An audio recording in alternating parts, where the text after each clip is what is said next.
Pernah nggak sih buka Google Drive terus rasanya kayak masuk ke kamar yang udah setahun nggak dibersihin? Tenang, Anda nggak sendirian kok. Nah, di pembahasan kali ini, kita bakal sulap kekacauan digital itu jadi sebuah sistem yang super rapi dan efisien. Siap buat ambil alih kendali drive Anda? Saya yakin banget, pasti banyak dari kita yang lagi ngangguk-ngangguk sekarang. File dengan nama untitled, duplikat di mana-mana, aduh pusing. Tapi santai, solusinya tuh lebih gampang dari yang Anda kira. Yuk kita mulai beres-beres. Oke, ini dia peta perjalanan kita. Pertama, kita bakal kenalan dulu sama strukturnya. Kedua, kita belajar cara berbagi file yang aman. Ketiga, kita bikin semua perangkat kita nyambung.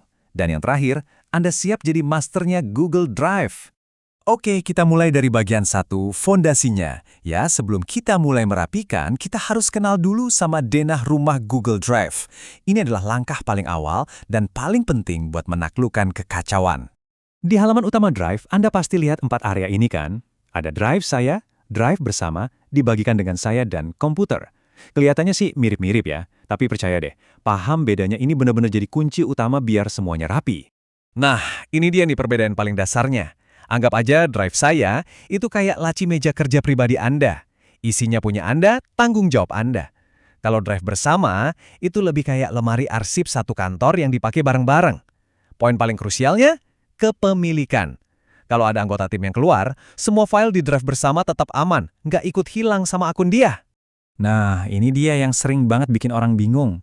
Harus diingat ya, dibagikan dengan saya itu bukan folder, ini bukan tempat penyimpangan. Anggap aja ini kayak daftar notifikasi atau log yang isinya semua file yang orang lain bagikan ke kita. Jadi, jangan pernah coba merapikan file dari sini karena nggak akan bisa. Terus gimana dong cara ngaturnya? Gampang banget. Jangan coba dipindahin filenya. Cukup klik kanan di file itu, pilih tambahkan pintasan ke drive, terus letakkan pintasannya di dalam folder drive saya Anda yang udah rapi. Beres. File aslinya tetap aman di tempatnya, tapi Anda punya akses yang terorganisir. Oke, denah rumah kita udah mulai jelas nih.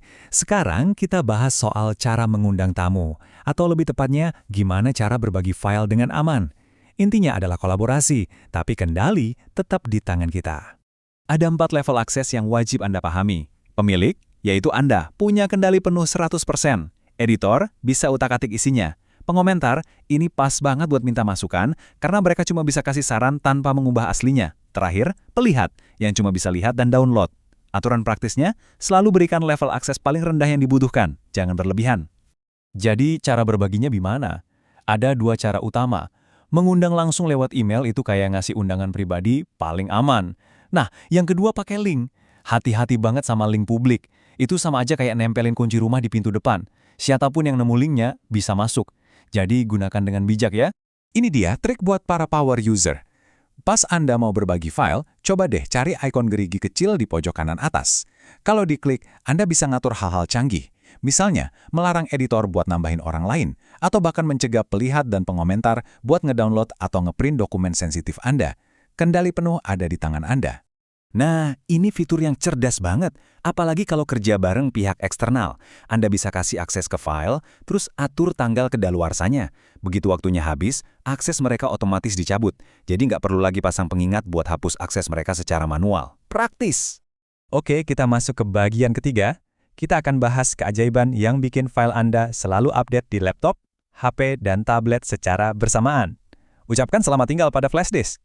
Kalau Anda install aplikasi Drive di komputer, ada 2 pilihan mode sinkronisasi. Gini cara milihnya. Kalau hard disk Anda terbatas, pilih streaming. Filenya tetap di cloud dan cuma di-download pas dibuka, jadi hemat tempat. Tapi kalau Anda sering kerja di lokasi tanpa internet, pilih mirroring. Semua file Anda akan disalin ke komputer, jadi selalu bisa diakses offline. Terus gimana kalau internet tiba-tiba putus? Tenang aja. Kalau di browser, pastikan Anda sudah pasang ekstensi Google Docs Offline. Kalau di HP, tinggal pilih file yang penting, klik titik 3, lalu aktifkan, jadikan tersedia offline. Nanti pas Anda online lagi, semua perubahan otomatis tersinkronisasi. Ajaib kan?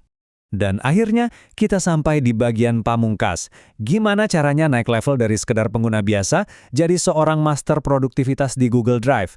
Ini adalah strategi-strategi yang beneran bisa mengubah cara Anda bekerja. Ini dia, 2 tips simple yang dampaknya luar biasa.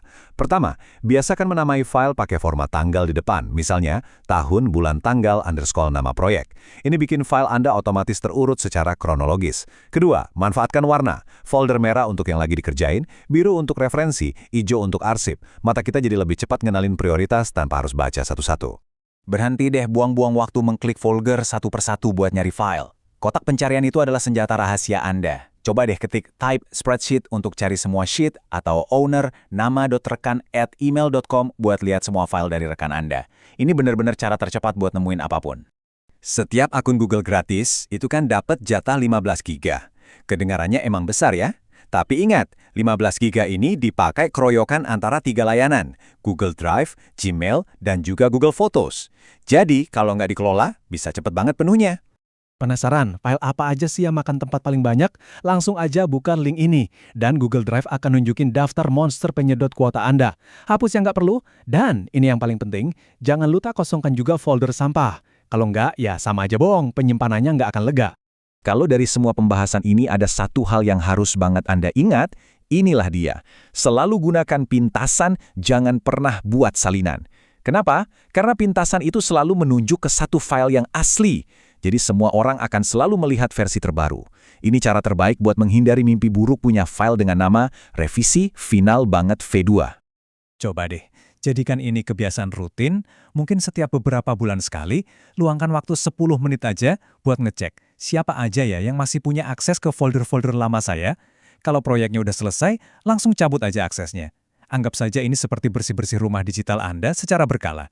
Jadi, dari sekian banyak tips tadi, kira-kira mana nih yang paling bikin Anda tertarik buat dicoba pertama kali? Apakah mau langsung coba kasih warna ke folder? Atau mungkin penasaran sama trik pencarian? Ingat, nggak perlu semua sekaligus.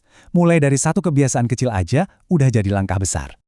Semoga pembahasan materi ini bisa membantu Anda mengubah Google Drive jadi lebih teratur dan terkendali ya. Kalau Anda suka dengan wawasan dan tips-tips praktis seperti ini, jangan lupa untuk subscribe channel YouTube Giri Purnama Lecturer supaya nggak ketinggalan materi bermanfaat lainnya. Terima kasih banyak sudah menyimak.